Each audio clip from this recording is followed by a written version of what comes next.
Hi, my name is Jordan. I'm a grateful believer in Jesus Christ, and I struggle with anger, anxiety, and control. Welcome back to the Crosstalk Cafe, everyone. Today we are looking at the roadmap that guides our entire recovery journey, the 8 principles.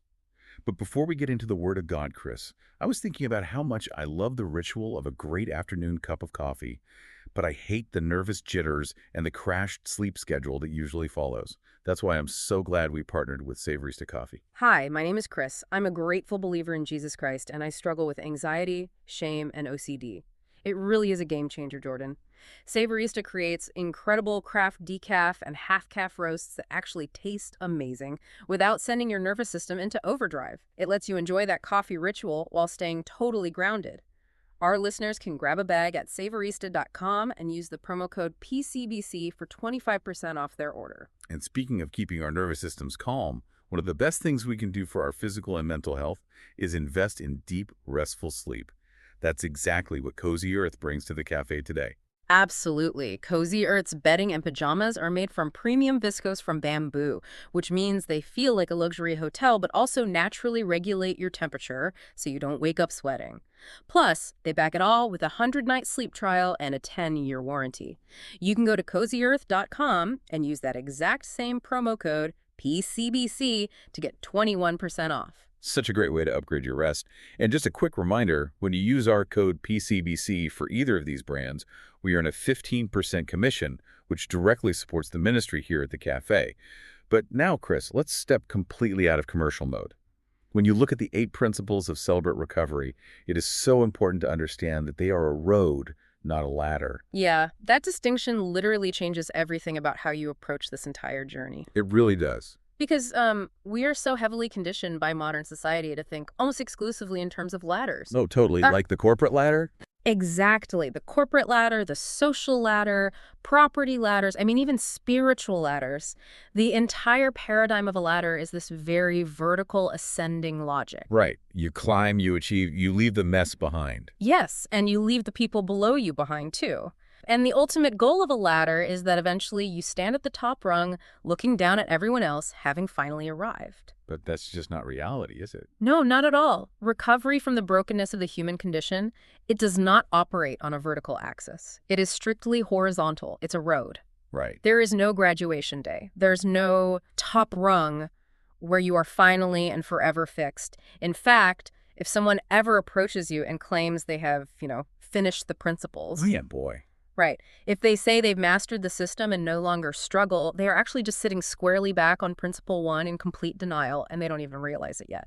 Which is exactly why we wanted to do this comprehensive exploration for you today. Our mission here is to synthesize everything. We're going to look under the hood of these 8 principles to figure out exactly how they rewire the human brain. And why they are arranged in this specific order, which is so crucial. Because if you think of this as a ladder, you assume that once you step off a rung, you never have to touch it again. But a road implies continuous, lifelong travel. You'll encounter the exact same types of difficult terrain over and over again, just further down the path. Hopefully with better tools this time around. Right. And because it's a road, it's laid out in a very specific order for a very deliberate reason. You simply cannot skip steps. You really can't. I mean, the temptation to do so is just overwhelming. Oh, I know. When you first start this process and you finally feel a tiny sliver of relief after years of pain, your immediate instinct is to just rush ahead. You want to fix everything instantly. Exactly. You want to jump straight into making amends. You want to fix the relationships you've damaged. You want the slate wiped clean immediately. And, you want everyone to know you're better now. Sure. But skipping ahead to something like Principle 6, repairing relationships, before you have established a robust foundation of safety and honesty in the earlier principles, it's incredibly dangerous. It looks like spiritual zeal on the surface, but it's actually a form of psychological self-injury. Wait, I need to stop you there because I think a lot of people listening are going to push back on that. Okay, let's hear it. How is trying to apologize and fix a relationship quickly self-injury? Shouldn't making things right with other people be the absolute first priority? It seems logical, right? But let's look at the underlying mechanics of what is actually happening. You cannot honestly examine your deep hurts and destructive habits, which is the heavy lifting of Principle 4, until you have built a safe, secure, neurological, and spiritual environment to hold all the pain you are about to unearth. Okay, that makes sense. That safety is systematically built in Principles 2 and 3. Right. If you try to excavate your soul, or if you run out and try to make amends without a foundation of profound hope and complete surrender, your nervous system simply cannot handle the rejection if the other person doesn't forgive you. Right. Yeah, because they might not forgive you. Right. And if they don't, you will just end up re-traumatizing yourself, spiraling into a shame cycle, and likely relapsing into your old coping mechanisms. So the sequence actually protects you from your own fragility. Exactly. The genius of this entire roadmap is that very sequence. And it is all built entirely on the foundation of the Beatitudes from Matthew chapter 5. That is the bedrock running underneath the pavement. And when you analyze the Beatitudes in their historical context, Jesus completely flips our cultural understanding of success and healing upside down. It's actually shocking. It really is. Jesus does not start his most famous sermon by blessing the strong or the put-together or the highly disciplined people who have a 5-year plan. No, he starts with the poor in spirit. He starts with the grieving, the ones who have absolutely zero capital left in their emotional or spiritual bank accounts. He looks directly at the people sitting in the absolute smoking rubble of their lives, and he calls them blessed. That is the thematic anchor you must hold on to for this entire discussion. You are not blessed after you get better. Right. You are not blessed someday in the mythical future when you finally have your destructive habits under perfect control. You are blessed right there, sitting in the middle of the mess, in the very center of the struggle to get better. Jesus meets you at the point of your absolute deepest poverty, not at the point of your eventual success. Yes, the theology there is just profound. I hear that, but practically speaking, sitting in the rubble feels terrible. Oh, it's the worst. Which brings us right into Principle 1, the very first step on this road. Admitting powerlessness and acknowledging that your life has become unmanageable. This connects directly to Matthew 5.3. Blessed are the poor in spirit, for theirs is the kingdom of heaven. Now, I have to be honest. To a lot of people listening, standing up and saying, I am powerless, sounds incredibly weak. It sounds like utter defeat. It sounds like you are just rolling over and giving up on life. Exactly. It absolutely sounds like defeat to the human ego. But clinically and spiritually, admitting powerlessness is often the first genuinely accurate reality-based statement a person has made out loud in years. Because before that, it was all denial. Right. For a very long time, the massive barrier preventing that honesty is denial. And we really need to redefine what denial actually is because people carry so much unnecessary guilt and shame over it. Yeah, we treat it like a dirty word. We do. But you need to understand the physiological reality. Denial is not stupidity. It is not a moral failing. It is not a character flaw that you chose because you're a bad person. Denial is a highly effective, deeply ingrained psychological protection mechanism engineered by your own nervous system. So you're saying it's essentially a shock absorber for the soul. Precisely. Let's look at the biology of it. When a person experiences a truth that is simply too massive, too painful, or too terrifying for their current psychological capacity to hold, say, severe childhood abuse, or the reality that their spouse is an addict, the brain's amygdala detects a lethal threat to the organism's survival. It literally thinks you're going to die. Exactly. In response, the brain effectively trips a circuit breaker. It compartmentalizes the information. Denial is what the human mind does to prevent complete psychological fragmentation. Wow. If you spent years turning a blind eye to a raging addiction or staying quietly in an abusive dynamic or, completely ignoring trauma that was glaringly obvious to everyone around you, it was not because you were foolish. It was because, on a subconscious level, some part of your brain correctly calculated that you didn't have the support system to survive looking at it. Yes. You didn't have the coping tools or the emotional capacity to look directly at that horrific reality without completely breaking down. That reframes everything about how we view our past behavior. Principle 1 isn't asking you to hate yourself for being in denial. It's asking you to finally, systematically dismantle those protective lies because you now have a safe community where you can land. Beautifully said. But there is a massive trap here that catches so many people in the early stages of recovery. We have to clearly, emphatically separate the objective concept of powerlessness from the toxic feeling of worthlessness. I cannot stress this enough. Separating those two concepts is literally a matter of life and death in recovery. I completely agree. Let's break down the mechanics of the difference. I am powerless is a factual, objective assessment of your current capacity. Right. It means you lack the internal resources to single-handedly fix the broken dopamine wiring in your brain or to control the chaotic actions of the people around you. I am worthless, on the other hand, is a malicious, destructive lie driven entirely by shame. And we know from decades of clinical research that shame has never, in the history of the world, healed a single human heart. It only drives behavior further into the dark. Let me offer an extended comparison to make the mechanics of powerlessness intensely concrete for you. Imagine you are walking down a mountain path, and there is a massive 10,000-pound granite boulder completely blocking your way. Okay, I'm picturing it. You walk up to it, you put your bare hands against the cold stone, you plant your feet in the dirt, and you push with every single ounce of muscular strength in your entire body. And obviously it doesn't budge. Right. You push until your muscles burn, your heart rate spikes, and you are completely drained. The boulder does not move a single millimeter. Now let's examine the reality of that situation. Is it a moral failing that you cannot lift a 10,000-pound boulder? Of course not. Does your inability to move it mean you are a fundamentally bad person, a worthless person, or a pathetic person? No. It is simply an indisputable mathematical law of physics. You, as a singular human being, do not possess the biological physical capacity to move that much mass. Yeah, that's just a fact. Admitting that reality is not defeat. It is the absolute prerequisite for any future progress. Because the exact second you finally admit, I am powerless over this boulder, you stop burning all your energy pushing against the stone, you pull out your phone, and you call for heavy machinery. You ask for help outside of yourself. That is a brilliant way to visualize the mechanics of Principle 1. Because as long as you think you just need to try harder to push the boulder, you will never call for the bulldozer. Exactly. If your application of Principle 1 leaves you feeling smaller, more isolated, or more convinced that you are damaged goods beyond saving, you are completely misapplying the principle, period. It should feel like a relief. Yes.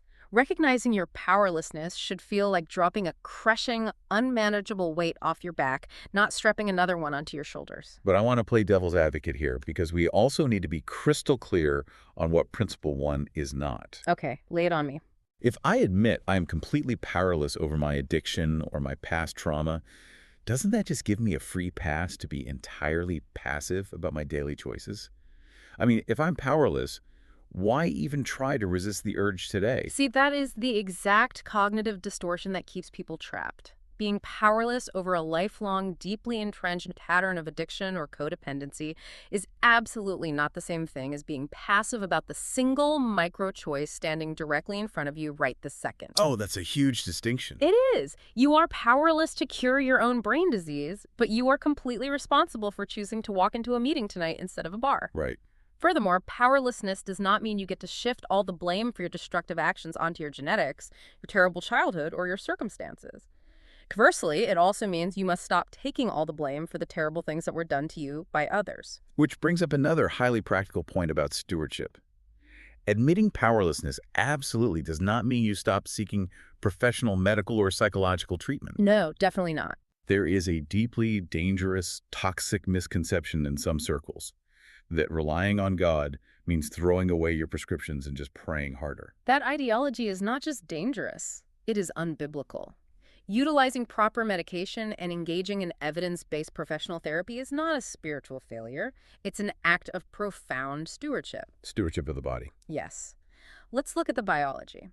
If you have a physiological condition, whether it's type 1 diabetes where your pancreas fails to produce insulin, or clinical depression where your brain fails to properly regulate serotonin and dopamine, taking the medication that corrects those chemical imbalances is stewarding the physical body God gave you. Right. You wouldn't tell a diabetic that their need for insulin is a character defect. Exactly. You must extend that same biological reality to the neurology of mental health and addiction recovery. Okay, so I admit I'm powerless. I stop pushing the boulder. I start taking my medication. But what if I do all that and I still feel completely dead inside? That's where a lot of people find themselves. I look down the road of Principle 2, which asks me to earnestly believe that God exists, that I matter to him, and that he has the power to help me recover. And this principle connects to Matthew 5.4. Blessed are those who mourn. But what if I just feel numb? When you break Principle 2 into its three distinct parts, you quickly locate exactly where the human brain jams up, believing that God exists. A large percentage of people can get there reasonably easily, even if it's just acknowledging a higher power, Sure. believing that he has the power to help. Again, in the abstract, most people can nod their heads and logically agree that the creator of the universe possesses power.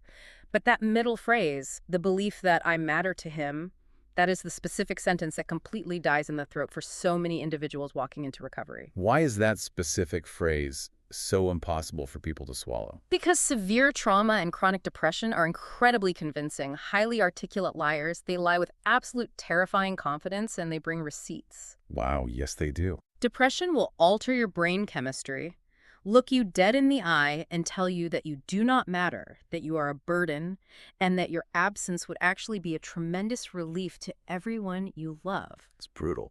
And shame will whisper that you used to matter, maybe when you were a kid, before you ruined it all with your choices, but you certainly don't matter anymore. Trauma will dig up historical, empirical evidence to prove that you never mattered to the very parents or caregivers who were biologically supposed to protect you. So logically, why would you possibly matter to an invisible God? That's a heavy, heavy logic to break through. You have to understand that these voices echoing in your head are not spiritual failures. They are clinical, neurological symptoms of living in a fallen, deeply broken world and experiencing profound psychological injury. That structural understanding of trauma explains exactly why Jesus pairs this specific principle of hope with the act of mourning. Notice very carefully what he does not say in the Beatitudes. He does not say, "Blessed are those who slap on a brave smile and move on quickly." He doesn't say, "Blessed are those who stay artificially positive, manifest good vibes, and just blindly trust the plan." No. He specifically blesses the grieving. Because mourning is the sole physiological and spiritual mechanism capable of clearing the accumulated emotional debris that is blocking your ability to actually feel hope. You literally have to clear the pipes. You do. You cannot genuinely experience the reality that you matter to God while you are simultaneously using all of your subconscious energy to stuff down decades of unacknowledged, agonizing pain. Most people arrive at the start of this road with unmourned losses stacked up in their souls like thousands of pieces of unopened, terrifying mail. Oh man, that's a great image. You have to systematically open those envelopes. You have to mourn the literal years you lost to the addiction. You have to mourn the beautiful relationships you burned to the ground when you were out of control. And the childhood you didn't get. Yes, you have to mourn the safe, loving, emotionally regulated childhood you were absolutely owed but never received. You even have to mourn the idealized version of yourself you always thought you were going to be by this age. I want to push back a little here because our culture often views prolonged grief as a weakness. How do you define grief in this context? Yeah. Because a lot of people, especially those who prefer to just power through obstacles, confuse grieving with wallowing in self-pity. They think, if I start crying about the past, I'll never stop. I hear that all the time. But grief is absolutely not self-pity. Self-pity is a passive state of victimhood that demands nothing from you. Grief, on the other hand, is highly active. The best definition of grief is that it is love with nowhere left to go. Love with nowhere left to go. That's beautiful. It is the natural, necessary biological and spiritual response to profound loss. And the hard reality of grief is that it operates exactly like the laws of emotional thermodynamics. It cannot be destroyed by willpower. It can only change forms. So it has to go somewhere. Yes. If grief does not actively move through your nervous system, if you do not allow yourself to physically feel it, weep over it, and process it, it will mutate inside you. It always comes out sideways. How does that look in daily life? Unprocessed, trapped grief turns into explosive, unpredictable rage at the smallest inconveniences, like traffic or a spilled glass of water. It turns into total emotional numbness, where your system shuts down so completely you can't feel joy or human connection. Or, most dangerously, it turns into a severe relapse. Because the pain is too much. Because your central nervous system becomes so overwhelmingly flooded by the suppressed pain that it screams for the nearest available chemical anesthetic just to survive the next 10 minutes. That mechanism explains so much. It transitions us perfectly into understanding what hope actually looks like when you are standing in the middle of all that terrifying grief. We have to understand the profound structural difference between hope and optimism. Well, this is a big one. Optimism is essentially a mathematical calculation based on current conditions. Optimism looks at the circumstances, weighs the probabilities, and says, things will probably work out for the best because the data looks good. But when you are in the absolute depths of trauma, legal trouble, or addiction, the probabilities usually look terrible. The data says you're going to fail. Right. Optimism cannot survive the darkness of those statistics. But hope can. Because true hope has absolutely nothing to do with probabilities or favorable circumstances. Hope is the absolute bedrock assurance that someone is with you, standing in the searing heat of the fire right beside you, regardless of what the final outcome might be. I love that. Optimism requires a sunny day and a good forecast. Hope is a flickering lantern you carry directly into a pitch-black, terrifying cave. That distinction is so powerful. But let's get incredibly practical. What if you are listening to this right now, sitting in your car or your kitchen, and you just feel completely dead inside? What if there's just no lantern? Right. What if you cannot manufacture a single ounce of belief that you matter, or that there is any hope at all? Are you just disqualified from the rest of the road? I think a lot of people feel that way. First of all, you need to hear this loudly and clearly. Belief is not an emotion you have to manufacture on demand. You cannot force your brain chemistry to suddenly produce feelings of profound faith. If you are entirely empty, the actionable instruction here is to borrow faith from the people around you. Borrow faith. I love that. When you walk into a recovery room, you literally let the people sitting in those plastic chairs believe it on your behalf until your own bruised heart can catch up. You let them hold the lantern for you. That takes off so much pressure. And when you attempt to pray, you do not have to use flowery, polished, theologically perfect language. You pray the most brutally honest, raw prayer possible. God, I do not feel like I matter to you at all. I feel completely abandoned. Help me believe I matter. That's a real prayer. That is not a weak, faithless prayer. It is one of the most powerful, biblically sound prayers a human being can utter. And most urgently, I need to say this. If that flat, gray numbness does not lift, and you find yourself truly believing the lie that the world would be functionally better off without you, you must tell someone immediately. Text 988. Yes, please do that. You are not a burden. Your life is worth fighting for, even when you do not possess the biological strength to fight for it yourself. But that vital realization brings us to principle 3, letting go of the grip. This is where we consciously choose to commit all our life and our will to Christ's care and control. The corresponding beatitude here is Matthew 5.5. Blessed are the meek, for they will inherit the earth. But just like we saw with denial, meekness is a word that has been terribly misunderstood and weaponized.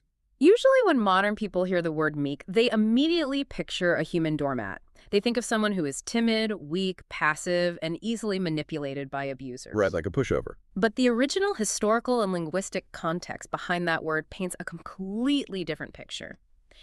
In ancient times, the word was used to describe a powerful, wild, majestic war horse that had been carefully trained and bridled. Oh, wow, a war horse. Yes, it represents immense, staggering physical strength that has been brought under perfect control. Meekness is not the absence of strength or power. It is formidable strength that has finally stopped violently fighting against God's direction. Which means, practically speaking, the primary thing you are being asked to hand over in Principle 3 is your desperate need for control. And this right here is the absolute pivotal teaching of this entire section, so please listen to this closely.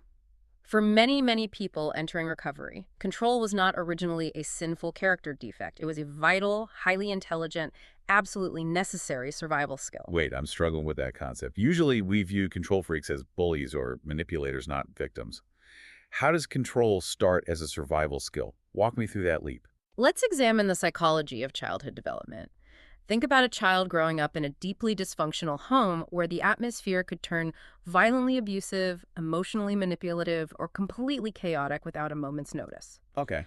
In that terrifying environment, developing hypervigilance is not a mental disorder. It is a brilliant, necessary biological adaptation. Learning to meticulously control your environment, learning to perfectly manipulate the volatile emotions of the addicted adults around you, reading the microscopic shifts in tension in a room the very second you walk in, those were the exact tools that kept you physically and emotionally safe. Because no one else was doing it. Exactly. If no one else in that house was going to protect you, rigid self-reliance and environmental control were your only viable options. You used control to survive. And the tragic thing is, it worked. It kept you alive. Wow. But the tragedy is that now, in order to actually heal as an adult, you are being asked to completely lay down the exact tool that kept you alive as a child. Exactly, and that is an utterly terrifying prospect. It goes against every single self-preservation instinct hardwired into your nervous system. When you try to surrender control, your amygdala screams that if you let go of the steering wheel, you will crash and die, because historically, in your childhood, that is exactly what would have happened. So it's a physical reaction as much as a spiritual one? Emotionally, surrender is the excruciating moment you force your hands to stop tightly gripping an outcome you never actually had the power to control anyway. Physically, it is the moment your body finally, exhaustedly drops out of chronic high-alert fight-or-flight mode because you finally realize someone vastly stronger is holding the weight of the universe. It takes so much time and repetition to rewire that deep biological instinct. That is why it is incredibly helpful to understand what I call the two different clocks of surrender. Look at the specific language of the principle. Commit all my life and will. Your life and your will operate on two completely different timelines. I love this concept. Committing your life to Christ is a one-time sealed foundational decision. It is the bedrock. But committing your will, that is a daily practice. Sometimes it is an hourly practice. It is a minute-by-minute practice on the days when the anxiety is spiking. Right. You might successfully surrender your intense anxiety about a specific relationship at 8 a.m., and by 8:15 a.m., you realize you have snatched it right back and are obsessing over it again. Releasing a worry 20 times before noon is not a failure of surrender. It is the active, grueling practice of it. You're building a brand new neurological muscle from scratch. We also absolutely must establish clear, non-negotiable boundaries around what surrender actually means, because the concept has been deeply twisted by toxic authoritarian environments. Oh, absolutely. Surrender to God does not mean passive, silent acceptance of every terrible thing that happens to you. God gave you a voice and a sense of justice. Look at the biblical text of the Psalms. A massive portion of that book is made up of raw, agonizing complaints, screaming at injustice and weeping lamentations. And God did not edit a single one of them out of the text. He welcomes your pushback, your anger, and your pain. I am so glad you brought that up. Yeah. And most critically, surrendering to God's will never, ever means surrendering to human abuse. Let me be as clear and definitive as possible on this point. Trusting God's ultimate will does not mean staying quietly in a situation that is actively harming you physically, emotionally, financially, or psychologically. Getting to safety, leaving a toxic dynamic, filing for a restraining order, or permanently removing yourself from a dangerous environment is never a failure of faith. It is a holy act of preserving the life God gave you. But that raises a very challenging, highly practical question for you. How do you actually tell the difference between setting a necessary, healthy boundary to protect yourself and simply falling back into that old, toxic survival skill of trying to control everything and everyone around you? Where is the exact line between protecting yourself and manipulating the situation? That is the razor's edge of recovery, isn't it? The defining difference always comes down to the locus of control and the desired outcome. Okay, unpack that a bit. Break that down for us. When you are setting a healthy boundary, your primary goal is to protect your own peace and physical safety while simultaneously trusting God with the ultimate outcome of the relationship. A boundary focuses entirely on your behavior. Can you give an example? Sure. It sounds like I will not participate in a conversation where I'm being cursed at. If voices are raised, I will quietly leave the room and get in my car. You are controlling your own actions to maintain safety. Got it. And the toxic control. When you are falling back into the old survival skill of toxic control, your primary goal is to force the other person to change their behavior so that you can feel internally safe. Control focuses entirely on managing their behavior, it sounds like. I'm going to argue with you, use guilt trips, manipulate the circumstances, and orchestrate consequences until you finally agree with me and stop yelling. Oh, wow, that's so clear. Boundary setting is managing your own behavior and trusting God with the rest. Control is attempting to manage someone else's behavior because your trauma tells you that you can trust no one but yourself. That distinction is incredibly clarifying. Boundary equals my behavior. Control equals their behavior. And that realization leads us directly into Principle 4, bringing it into the light. This is where we openly examine and confess our hurts, hang-ups, and habits to ourselves, to God, and to someone we trust. Yes. The beatitude here is Matthew 5:8, "Blessed are the pure in heart, for they will see God." Now, pure in heart is another one of those religious phrases that trips people up. It absolutely does, because people assume pure means flawless, sinless, or completely sanitized. But in this context, it means undivided, unfractured. It means you are one solid, congruent person all the way through, with no secret, hidden compartments in your psyche where you are running a shadow life in the dark. The ultimate goal of Principle 4 is not moral perfection. It is psychological and spiritual integration. Because secrets metabolize in the dark. They literally grow like a toxic fungus in the unlit basement of your soul. This touches on the brutal clinical reality of shame. Which we mentioned earlier. Yes, shame is essentially a biological and psychological pathogen. It thrives in isolation, and its only vulnerability, its only known cure, is exposure to empathy. So it has to be brought into the light. Shame simply cannot survive being spoken aloud to someone who looks you directly in the eye, hears the absolute worst thing you have ever done, and does not flinch or pull away. The act of integration, of pulling the worst things you have done or the worst things that have been done to you out of the darkness and into the light, is profoundly structurally healing to the nervous system. And the specific order of this principle is highly deliberate. Notice the sequence carefully. To yourself, to God, and then to someone you trust. You absolutely have to start by confessing it to yourself, because you simply cannot confess what you are still actively hiding from your own conscious mind through denial. You have to shatter the denial first. Right. Then you tell God, because he is the safest, most unshockable audience you will ever encounter. He obviously already knows the truth, but the physical act of you speaking it to him bridges the relational gap. But here's the critical part. You cannot stop there. A lot of people want to stop after telling God because it's safer. But the third step, confessing to someone you trust, is where the real friction and the real freedom actually happens. Why do we have to tell another flawed human being? Because we are embodied creatures. We live in physical bodies with physical nervous systems. And because of that, grace often needs to be experienced somatically. It needs to be heard in a physical human voice, looking into physical human eyes, seeing the micro expressions of acceptance on another person's face before our traumatized nervous systems can actually believe the grace is real. But this requirement demands incredibly strict parameters. You cannot just confess the darkest, most traumatic parts of your soul to the person standing next to you in line at the grocery store, or even to just any well-meaning person at your church. Choosing the safe person is a make-or-break decision in the recovery process. The person you choose must meet highly specific criteria. They must be demonstrably safe. They must be sober, and I don't just mean free from chemical substances. I mean emotionally sober, stable, and regulated. Which is rare, honestly. It is. They must be perfectly discreet, understanding the sacredness of confidentiality. And crucially, they must not be emotionally enmeshed in the story you're telling. You need an objective, outside witness, not a co-star in your drama. And I want to add a massive caveat here. Yeah. They must not be the person you need to make amends to. Confessing your resentment about your mother to your mother is not an inventory. It's an attack. Yeah. That is a completely different principle and a completely different conversation for much later down the road. Exactly correct. This is also emphatically not a disclosure meant for a large group setting. You do not stand up in front of 40 people with a microphone and detail your deepest childhood traumas or your darkest moral failures. That level of vulnerability belongs exclusively in a private, highly guarded space with one trusted person, like a sponsor or a licensed counselor. Which brings up a vital safety instruction regarding the pacing of trauma work.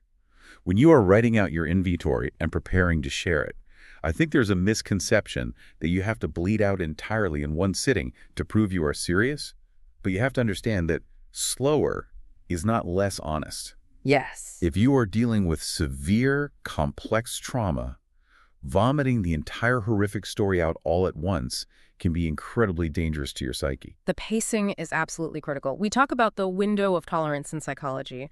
If sharing a piece of your story pushes you outside that window, if it causes you to mentally dissociate, or if your nervous system becomes completely flooded with panic to the point where you cannot function, sleep, or eat for days, that is a glaring red warning light on the dashboard of your brain. It's just too much all at once. It means the trauma is simply too heavy for standard peer inventory work, and you need a trained, licensed trauma therapist underneath the process.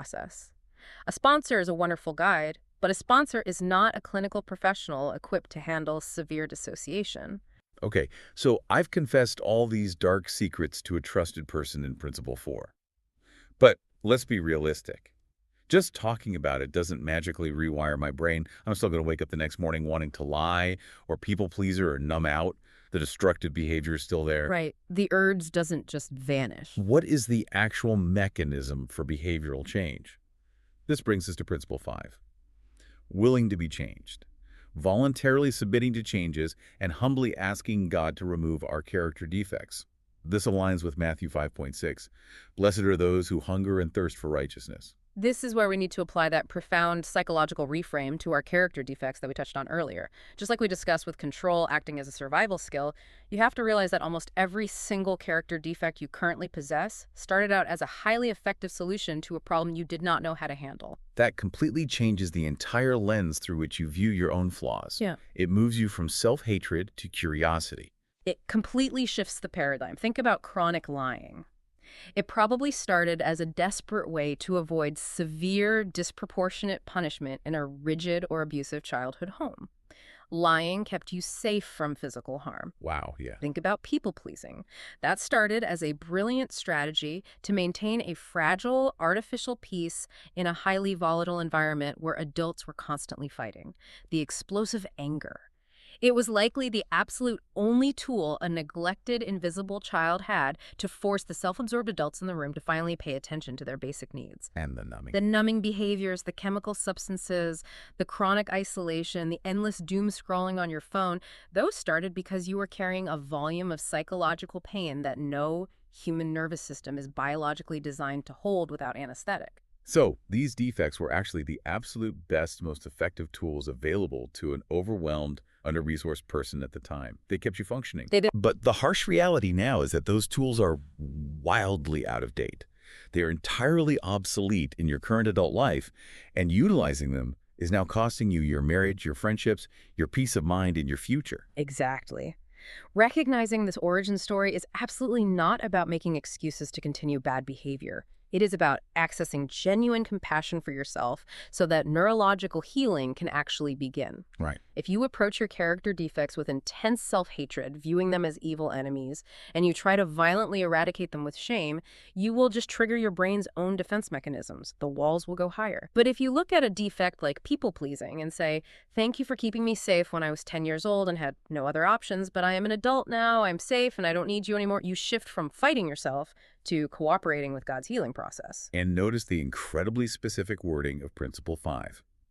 It requires willingness, not ability. It asks you to humbly ask God to remove them. It deliberately does not say, humbly fix all your own defects by sheer willpower. Which is the greatest irony of all, right? Trying to use your old survival skill of control to forcibly remove your defect of control. Yes. If sheer willpower actually worked, you wouldn't be listening to this exploration of the road in the first place. You would have fixed yourself years ago. You simply cannot force sudden change on a neurological defect that you have leaned on for 30 years. Clenching your fists, gritting your teeth, and demanding that your brain immediately stop people-pleasing or immediately stop getting angry is a strategy mathematically doomed to fail. God does the heavy lifting of the actual removal. Our only job is to continuously provide the willingness to let the defect go. Which means we need to set a highly realistic timeline for change. People get so incredibly frustrated and feel like massive failures when they pray for God to remove a defect like explosive anger on Monday, and on Wednesday afternoon they lose their temper and fall right back into the exact same behavior. We have to talk about neuroplasticity here. Old behavioral patterns are deep, deep physical grooves in the neural pathways of your brain. Water always flows down the deepest, most established groove. Rerouting that neurological water takes massive amounts of time, endless repetition, and a lot of grace. Progress is almost never sudden perfection. So what does actual progress look like? Let me outline what actual clinical progress looks like. First, you act out the old defect, and you are so blind to it that you don't even realize you did it until a friend points it out 3 days later. Getting there. Right. Then, a few months down the road, you act it out again, but this time you catch yourself later that same afternoon and apologize. Then eventually you catch yourself right in the middle of screaming or lying and you stop mid-sentence. And finally, months or years later, you feel the physical impulse rise in your chest, you catch it before you ever act on it, and you choose a different, healthier path. That slow progression takes months, if not years. And it means that a relapse into an old pattern is not a final damning verdict on your recovery or your character. A relapse is simply data. It is information for you to examine with curiosity instead of shame. When you fail, you look at the event and ask yourself, what specific fear was that old behavior trying to protect me from in that moment? That analytical approach removes the shame and allows you to learn. And that progression leads us right into Principle 6. repairing what can be repaired. This involves evaluating our relationships, offering forgiveness to those who have hurt us, and making amends for harm we've done to others, except when to do so would cause harm to them or others. And this connects to two Beatitudes. Yes, Matthew 5.7, blessed are the merciful, and Matthew 5.9, blessed are the peacemakers. Now, I have to be the skeptic again here. What about the people who completely destroyed my life? The people who abused me, stole from me, or betrayed me? I can't just move on and pretend everything is fine. No, absolutely not. This principle runs in two directions. Forgiveness flows outward from you toward the people who have hurt you, and amends flow outward from you toward the people you have hurt.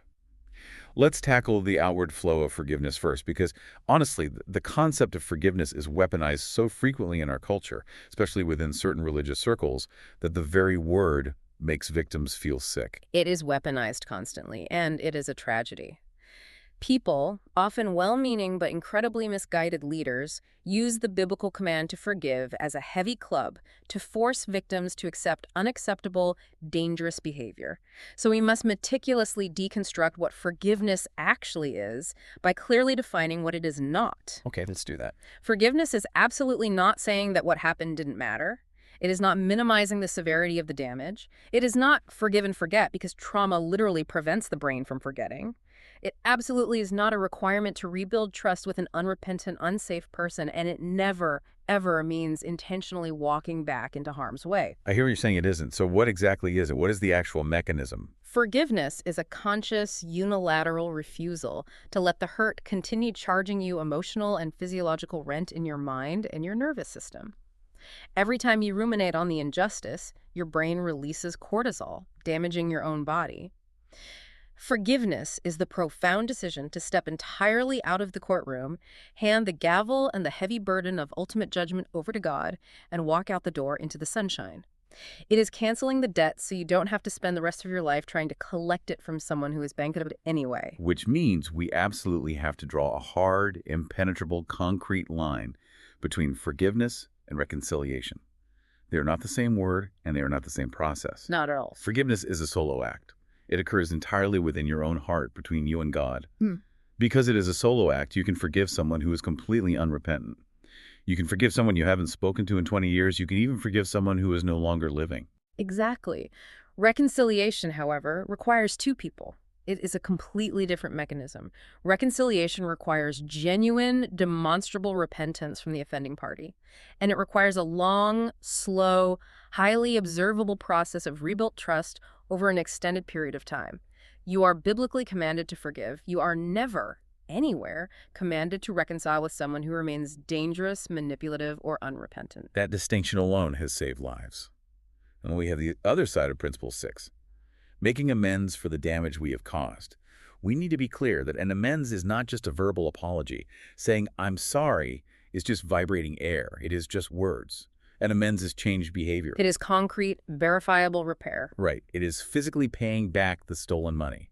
It is taking full, unmitigated, absolute responsibility for your destructive actions without tacking on a single, but you did this too at the end of your sentence. The word but completely invalidates an amends. And there are two massive, incredibly common failure modes to watch out for when making amends. What's the first one? The first is the amends. That is actually just a selfish demand for absolution. You go to the person you hurt, you say your rehearsed piece, and you secretly expect them to instantly forgive you, embrace you, and make you feel better about yourself. When they don't, when they stay justifiably angry or set a boundary or refuse to engage with you at all, you get deeply resentful and angry. That wasn't an amends. That was a manipulative attempt to extract a specific reaction to soothe your own ego. Wow. And the second failure mode? The second failure mode is the amends that devolves into self-punishment. This is when you approach the person and you aggressively grovel. You over-explain, you dramatically recount every horrible thing you've ever done to them, and you essentially hand them your entire moral inventory. Why do people do that? You do this because, on a subconscious level, the extreme discomfort of groveling feels like religious penance. You think if you bleed enough in front of them, it balances the scales, but that is not humility. That is just your own unresolved shame, wearing a costume, demanding to take the center stage and make the entire interaction about your pain instead of theirs. Which brings us to a crucial question regarding safety. Why is understanding the hard line between forgiveness and reconciliation literally a matter of physical and emotional survival for someone leaving a domestic violence or severely abusive environment? It is a matter of pure survival because abusers heavily rely on the victim's misplaced sense of spiritual obligation to maintain access and control. If a victim has been falsely taught that forgiveness automatically means acting like it never happened and going back to the way things were, the abuser has a permanent open door to continue the violence. That makes me sick just thinking about it. This is exactly why the exception clause in Principle 6, except when to do so would harm them or others, is the ultimate non-negotiable safety net. You never, ever make contact with an abuser under the guise of making amends. You never initiate contact that would tear open a wound the other person has finally managed to close just so you can feel better about your past. So no amends if it hurts them. Seeking relief for your own conscience is never, ever worth re-injuring a victim or putting yourself in danger. You always, always consult an objective third party, like a sponsor or a counselor, before taking any action regarding an amends. That level of discernment requires constant, daily connection to a source of wisdom outside yourself. I can't just coast on the fact that I made some apologies last month, which leads directly to Principle 7. The daily rhythm, reserving daily time with God for self-examination, Bible reading, and prayer. This is the maintenance phase of the road. And maintenance is where long-term recovery is actually won or lost. The first 6 principles are massive, life-altering turning points. They are the dramatic surgeries. But Principle 7 is the daily physical therapy. It is the engine that keeps the entire vehicle moving forward. Without it, the profound work of the other principles just becomes a fond, fading memory of a time you tried to get healthy a few years ago. Let's look at the actual clinical reality of relapse. Nobody relapses on the day they stop praying or the day they stop doing their daily inventory or the day they stop going to meetings. The actual physical relapse, the drink, the drug, the explosive rage, happens 11 weeks later. Exactly. The foundation erodes slowly, silently, invisibly, until a storm comes and the whole house collapses, because the structural integrity was hollowed out months ago. I thought inventory was universally good, but I have to admit, sometimes when I sit down at night to examine my day, it just keeps me up all night staring at the ceiling, feeling terrible about myself. We have to make a vital psychological distinction here regarding that daily inventory. There is a massive universe of difference between healthy self-examination and toxic rumination. To the untrained mind, they feel identical because you are thinking about yourself in both scenarios, but neurologically, they produce completely opposite results. Healthy self-examination engages the prefrontal cortex, the logical, forward-thinking part of your brain. It is highly specific, it is strictly time-limited, and it is entirely forward-facing. What does that look like in practice? You sit down for exactly 10 minutes and ask objective questions. What did I do today? Did I cause harm? What exact concrete steps do I need to take tomorrow morning to make it right? Then you physically close the journal and you go to sleep. It is a closed loop that leads to action. Rumination, on the other hand, is a global, endless, backward-facing symptom loop that engages the amygdala and the brain's default mode network.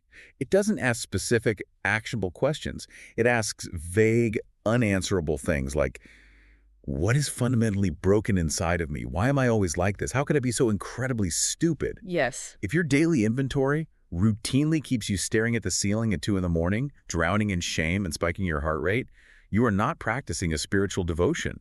You are experiencing clinical anxiety wearing a religious costume. That is a brilliant way to phrase it. And the most effective way to establish this healthy daily rhythm is to strictly prioritize consistency over ambition. Ambition is actually the enemy of maintenance. Someone will get highly motivated after a great meeting, commit to spending an hour in deep meditation, journaling, and prayer every single morning at 5 a.m., and they will grit their teeth and hold that extreme standard for about 9 days. On day 10, they inevitably oversleep, they miss their hour, the shame rushes in, they feel like a total fraud, and they quit the practice entirely. 5 honest, focused minutes every single day will always, always beat a failed ambition of an hour a day. It absolutely will. Consistency builds the neural pathways, intensity just burns out the system, and part of this daily discipline is radically, surprisingly practical. Tending to your physical biology. Your physical health and your spiritual health are not 2 separate compartments in your life. They are deeply, inextricably intertwined. Sleep, proper nutrition, physical movement, and exposure to daylight are legitimate foundational spiritual disciplines. Let's look at the mechanism of sleep. When you sleep, your brain's glymphatic system literally washes metabolic waste out of your neural tissue. If you are chronically sleep-deprived, your prefrontal cortex, the part of the brain responsible for impulse control, emotional regulation, and complex thought like prayer, begins to shut down. And the amygdala takes over. Exactly. The fear and anger center takes completely over. A sleep-deprived brain simply cannot pray effectively, cannot resist impulses, and cannot distinguish between objective truth and paranoid cognitive distortion. I always think about the prophet Elijah in the Old Testament when we talk about this. He had just experienced this massive spiritual victory, but it was followed by an intense suicidal depressive crash caused by severe threat and stress. He ran out into the wilderness, collapsed under a tree, and literally asked God to just let him die. And what was God's first intervention? It wasn't a theological sermon. It wasn't a harsh rebuke about his lack of faith. God sent an angel to provide a nap and a warm, baked meal. And then, crucially, he let him sleep again. Taking care of your biology is an absolute prerequisite for tending to your theology. And if that includes taking daily medication for your mental health, then taking that pill with a glass of water every single morning is a holy, deeply spiritual act of daily discipline. Which beautifully prepares us for the final destination on this roadmap, Principle 8, giving it away. Yielding to God to bring this good news to others, both by example and by words. The beatitude here is Matthew 5:10, "Blessed are those who are persecuted because of righteousness."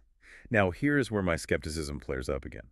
If I'm doing my daily maintenance, taking my meds, and keeping my side of the street clean, why do I have to get involved with other people's messy lives? Can't I just be healthy and quiet and private? A lot of people want that. But there is a profound reason why every legitimate, statistically successful long-term recovery program on Earth ends with service to others. It is not just about being a nice person or fulfilling a volunteer quota. Service is a highly protective psychological mechanism for your own brain. It absolutely is. Service forcefully pulls you out of your own internal self-focus loop.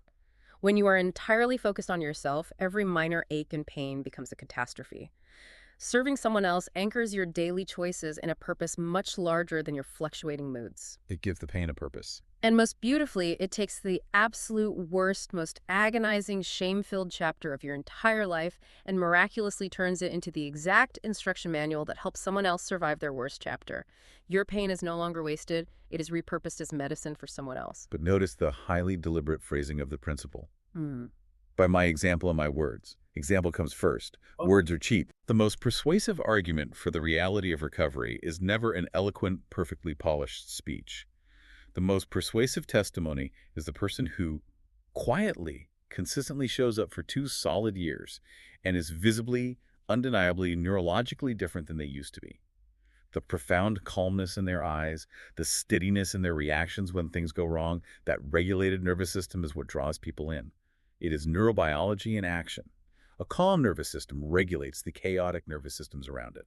There are critical boundaries to this principle, though. You cannot pour fresh water from an empty cup. If your involvement in helping others, sponsoring people, or volunteering becomes so intensely consuming that it replaces your own Principle 7 daily maintenance, it is no longer ministry. It has become a highly respectable, socially praised form of hiding from your own lingering issues. We see that happen all the time. People become desperate saviors to everyone else in the room so they don't have to look at their own pain. Furthermore, you must maintain rigid boundaries around your own vulnerability. Your story belongs to you. Vulnerability does not mean limitless, indiscriminate disclosure of your deepest trauma to anyone who asks. You share only what serves the specific healing of the person standing directly in front of you. Sometimes simply looking someone in the eye and saying, "I have been exactly where you are sitting and you can survive this," is the entire required sermon. Let's bring this entire journey back full circle to where we started. We open with the critical concept that this is a horizontal road, not a vertical ladder. And walking this road successfully requires 2 fundamental things, applied over and over again, mile after mile. Complete, unflinching honesty about reality and someone safe to share that honesty with. You have to walk the road in order. You cannot rush the process to avoid the pain, and you can never, ever decide that you are finished and immune to falling. And remember, the foundational bedrock underneath it all. The Beatitudes describe the poor in spirit, the mourning, the meek, the hungry. Not a single one of those ancient words describes a person who has their life perfectly put together. They describe people in deep, desperate need. You are blessed the very first night you walk through the doors in your absolute brokenness. If you are ready to take that terrifying first step onto the road, or if you need to return to the road after a long time away, you absolutely do not have to do it alone. We want to invite you to join the community this coming Friday night at Peters Creek Baptist Church, located in South Park, Pennsylvania. The evening is structured very intentionally to provide both inspiration and deep, safe connection.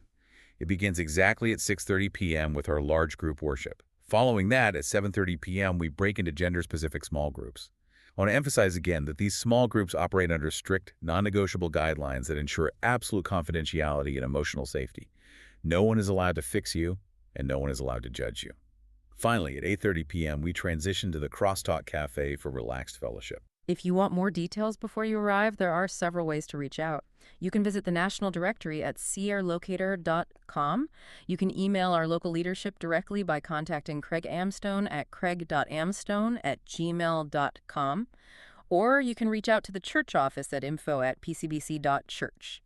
We truly hope to see you there. The hardest step is always the first one through the physical door, but I promise you will find a room full of people who understand exactly how heavy that step is.